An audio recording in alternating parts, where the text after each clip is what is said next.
2 मिनिटं सर 2 मिनिटं. महाविद्यालयाचं पत्र आहे. विषय महाविद्यालयातील विद्यार्थ्यांना भेडसावणाऱ्या विविध शैक्षणिक समस्यांबाबत संदर्भ. महोदय, आपल्या संदर्भित पत्रास अनुसरून खालील बाबी आम्ही आपल्या निदर्शनास आणू इच्छितो.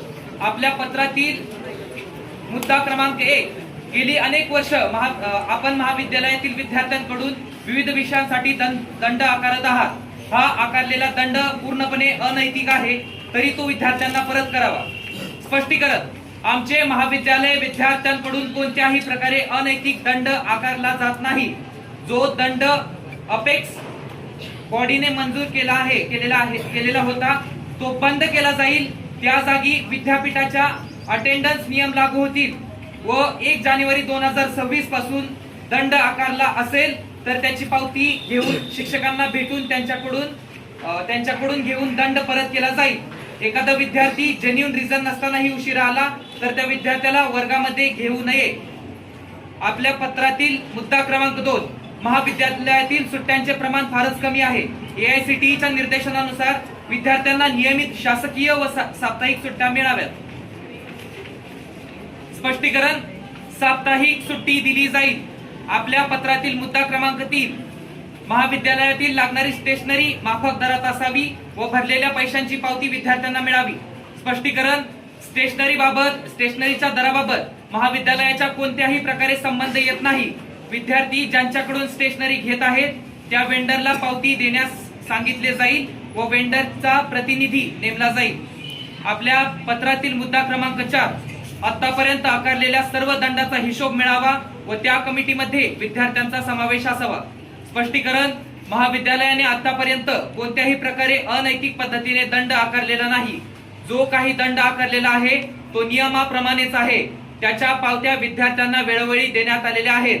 आकारल्या गेलेल्या दंडातून मिळणाऱ्या रकमेचा विनियोग स्टुडंट काउन्सिल मीटिंग व बोर्ड ऑफ गव्हर्नन्स मीटिंग मध्ये ठरल्याप्रमाणे केलेला आहे. आपल्या पत्रातील मुद्दा क्रमांक 5, काही शिक्षकांची विद्यार्थ्यांसोबत वर्तवणूक ठीक नाही. त्यांना वेळीच समज द्यावी. स्पष्टीकरण.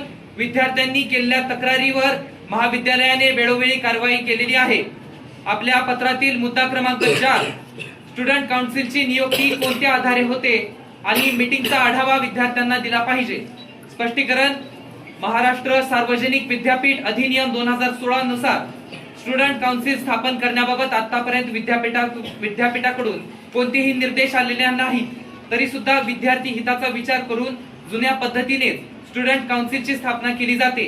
स्टुडंट काउन्सिल गठीत करणे बंधनकारक नसतानाही महाविद्यालयांमध्ये स्टुडंट काउन्सिल गठीत केले जाते. हे महाविद्यालयाचे वेगळेपण आहे. आपल्या पत्रातील मुद्दा क्रमांक 7, नाईट स्टडी उपक्रम कौतुकास्पद आहे, परंतु त्यासाठी विद्यार्थ्यांकडून दंड मागू नये. स्पष्टीकरण. आपण नेहमी विद्यार्थ्यांच्या प्रगतीसाठी आम्ही सुरू केलेल्या उपक्रमांचे कौतुक करत असता.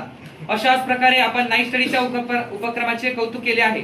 एखाद्या विद्यार्थ्याचा जेन्युइन रिझन आल्यानंतर आपण कोणत्याही प्रकारे विद्यार्थ्यास फाईन लावत नाही आणि जरी एखादा विद्यार्थी नाईट स्टडीसाठी गैरहजर असेल तर त्या विद्यार्थ्याच्या पालकांना कळविले जाते. आपल्या पत्रातील मुद्दा क्रमांक 8, महाविद्यालयाचे वार्षिक वेळापत्रक निश्चित असावे व त्याचे पालन व्हावे. स्पष्टीकरण. महाविद्यालयाचे वार्षिक वेळापत्रक निश्चित केले जाईल. चुकून कोणाला मिळाले नसल्यास असे निदर्शनास आणून द्यावे. त्याबाबत सकारात्मक भूमिका घेतली जाईल. प्रत्येकाला ईमेल द्वारे कळविले जाईल. आपल्या पत्रातील मुद्दा क्रमांक 9, फी मधील वाढीबाबत पूर्वकल्पना महाविद्यालयाच्या परिपत्रकावर देण्यात यावी. स्पष्टीकरण. शुल्क नियामक प्राधिकरण FRA यांच्याकडून फी फायनल झालेलीच घेतली जाते. त्यामध्ये कोणत्याही प्रकारची वाढ केली जात नाही. आपल्या पत्रातील मुद्दा क्रमांक 10, शासनाच्या निर्णयानुसार विद्यार्थिनींना मोफत शिक्षण जाहीर असतानाही पेंडिंग फी मध्ये ट्युशन फी दिसत आहे, ती दुरुस्त करावी. स्पष्टीकरण. विद्यार्थिनींच्या फी बाबत जे शासनाने ठरवून दिलेले नियमानुसार फी घेतली जाईल. आपल्या पत्रातील मुद्दा क्रमांक 11, डीन फीडबॅक झाल्यानंतर झालेल्या कामांचा रिपोर्ट सूचना फलकावर लावला पाहिजे. स्पष्टीकरण. डीन फीडबॅक झालेल्या कामाचा रिपोर्ट विद्यार्थ्यांना कळविला जातो. तरी आपल्या मागणीनुसार पुढील सेमिस्टर पासून 15 दिवसांच्या आत फलकावर लावण्याची व्यवस्था केली जाईल. आपल्या पत्रातील मुद्दा क्रमांक 12, 2025च्या अतिवृष्टीमुळे शासनाने माफ केलेल्या परीक्षा शुल्क अद्यापही महाविद्यालयाने लागू केलेला नाही, त्याची अंमलबजावणी व्हावी. स्पष्टीकरण: हा विषय शासन व विद्यापीठाच्या अखत्यारीमध्ये येतो. त्याबाबत त्यांच्याकडून निर्देश आल्यानंतर त्याप्रमाणे कार्यवाही करण्यात येईल. आपल्या पत्रातील मुद्दा क्रमांक 13, हॉस्टेल डिपॉझिट भरलेले असतानाही विद्यार्थ्यांना नवीन वर्षात प्रवेशासाठी अडकवले जाऊ नये. स्पष्टीकरण: हॉस्टेल डिपॉझिट व हॉस्टेल फी या दोन स्वतंत्र बाबी आहेत. हॉस्टेल फी भरलेल्या कोणत्याही विद्यार्थ्यांना हॉस्टेल प्रवेशापासून वंचित ठेवले जात नाही. आपल्या पत्रातील मुद्दा क्रमांक 14, वार्षिक फी स्ट्रक्चर निश्चित असावे. वेगवेगळ्या कारणाने घेतलेले जास्तीचे पैसे परत करावे. स्पष्टीकरण: FRA ची मान्यता असलेले व नियम सोडून जादाची फी आकारली जात नाही. आपल्या पत्रातील मुद्दा क्रमांक 15, पेड ट्रेनिंग वर्कशॉप घेऊनही प्लेसमेंट होत नाही. ट्रेनिंग अँड प्लेसमेंट मध्ये पारदर्शकता असावी. स्पष्टीकरण: आपल्या महाविद्यालयामध्ये विद्यार्थ्यांसाठी बऱ्याच वेळा फ्री ट्रेनिंग ठेवलेले आहे. प्लेसमेंटसाठी चालू वर्षी आतापर्यंत 44 कंपन्यांनी आपल्या महाविद्यालयामध्ये ऑनलाईन व ऑफलाईन भेट दिलेली आहे व साधारणपणे 80 कंपन्या भेट देण्याच्या तयारीत आहेत. पेड ट्रेनिंग वर्कशॉप कोणालाही कंपल्सरी नसते. ट्रेनिंग अँड प्लेसमेंट विषयात पारदर्शकता आहे. आपल्या पत्रातील मुद्दा क्रमांक 16, नॅशनल एज्युकेशन पॉलिसी 2020 NEP 2020 ची योग्य अंमलबजावणी व्हावी.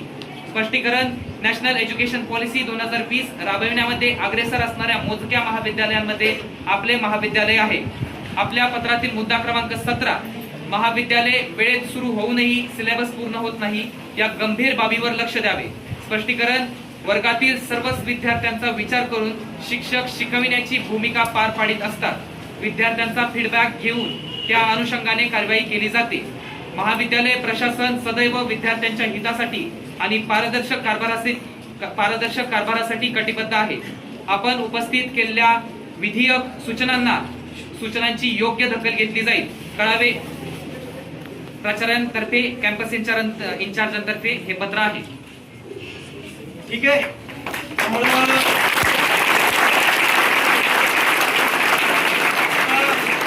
काही मुद्दे असतील तर ते याच्यात नाही आलेले, ते वैयक्तिक आपल्याला पत्र लिहून त्याबाबत तुम्ही प्राचार्य किंवा कॅम्पस इंचार्ज यांच्याकडे तक्रार करू शकता असं त्यांनी आपल्याला सांगितलं. तुमच्या कोणाच्या घरी फोन लावला, आणखीन काय विषय झाला असेल तर ते तुम्ही डायरेक्टली कम्युनिकेट करून त्याची तक्रार करू शकता असं याच्यामध्ये आहे.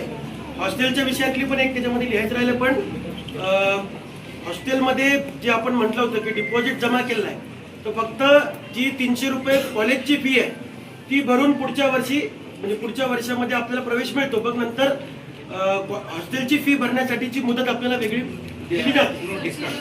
त्याचं वेगळं सर्क्युलर नोटीस काढली जाते. त्यामुळे कोणालाही लगेच अडवणूक नाही होणार, पहिल्याच दिवशी काही अडवणूक होणार नाही कोणाची असं त्याच्यामध्ये सरांनी आपल्याला सांगितलं. त्यात आलं नाही ते, पण ते पण आपल्याला त्या ठिकाणी सरांनी मान्य केलंय. ठीक आहे. नाईट स्टडीच्या बाबतीत पण असं आहे की मी जसं म्हटलो, पालकांची परवानगी घेऊन, पालकांनी जर परवानगी दिली की तुम्ही नाईट स्टडीला बसू नका, तुम्ही अभ्यास करू शकता, एवढे हुशार आहात तुम्ही, असं जर असेल तर त्याच्यातून तुम्हाला एक्झम्पशन मिळेल असं पण सरांनी म्हटलं. ती आपण काय कराल, ती झालं ना, आता सांगितलं ना. फाईन मध्ये सगळं आलं, सगळ्या प्रकारचे फाईन आले. कॉलेजच्या लेट फी बद्दल असं ठरलंय. कॉलेजच्या फी विद्यार्थ्यांनी आता आपण समजा एक डेट दिलेली असेल, अजून तुम्हाला 15 दिवस 20 दिवस महिना वाढवायचे असेल तर शेवटपर्यंत तुम्ही वर्षाच्या एंड पर्यंत फी भरू शकणार नाही. तुम्ही सांगायची विद्यार्थ्यांनी की बाबा ह्या तारखेला आपण भरायची फी, हा नोटीस काढा. समजा 1 महिन्याची मुदत दिली असेल, तुम्ही वाढवली, समजा 2 महिन्याची मुदत द्या फीला आम्हाला, तसं करून आपण त्यानुसार नोटीस काढली जाईल. कारण शेवटी काय की या सगळ्या याच्यामध्ये असं नाही होणार की सकाळी तुम्ही यार असं होणार नाही की तुम्ही वर्षभर असतील तर नंतर आपण पुन्हा एखाद्या लेखी स्वरूपात. पहिला मुद्दा तुमचा होता दंडाचा, दंड कॅन्सल करण्यात आलेला आहे. आता इथं सगळे तुटून सगळे बोलत राहणार, वेळ निघून जाणार, फ्रुटफुल काय होणार नाही. जे काय असेल पुन्हा तुम्हाला काय अडचण आली ह्यांना बोला, हे डायरेक्ट सरांशी संपर्क करतील. आता इथं जमावामध्ये सगळे तुटून बोलणार, काय असं फ्रुटफुल काय होणार नाही. तुमची सगळ्यात बेसिक मागणी होती दंडाची, सर्व दंड माघारी घेतलेले आहेत. तसेच 1 जानेवारी 2026 पासूनचे दंड तुम्हाला माघारी दिले जाणार आहे, तुमची भरलेली आहे. ही तुमची महत्वाची मागणी होती. बाकी अभ्यास, स्टडी, बीडी, कॉलेज टायमिंग हे तुम्ही तुमच्या पालकाशी ह्यांच्याशी चर्चा करून निर्णय घ्या. ठीक आहे. ठीक आहे. चला आता आपण इथून जाऊया.